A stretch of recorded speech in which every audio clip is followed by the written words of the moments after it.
today of the Xicots de Vilafranca, and it started in a very successful way by disassembling and disassembling 4x8, 4x8, and they are here building a 3x8, 3x8. So far it looks remarkably stable in spite of the very strong wind which we have in today.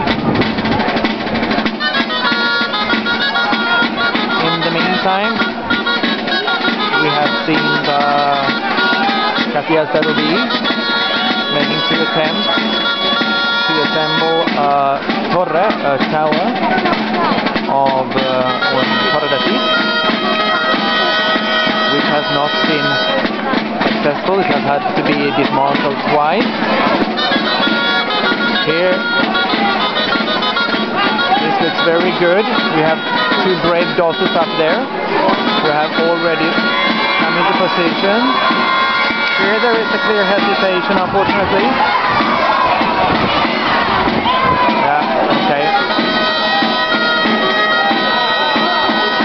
We have the Xicots, the number 2 from the top, hesitating to take his position, as I judge, and this human tower will not be crowned, unfortunately, because I think the other level, the tron, seems very stable for the strong wind which we have here today. So while the Casillas try to make a piece, we, the Borghigatos from Villanova, have assembled a tower of 7 levels, but unfortunately we couldn't disassemble it. It broke apart and was a relatively dramatic fall, but nobody hurt after all. We are in Vilafranca del Penedès in Catalonia 2009.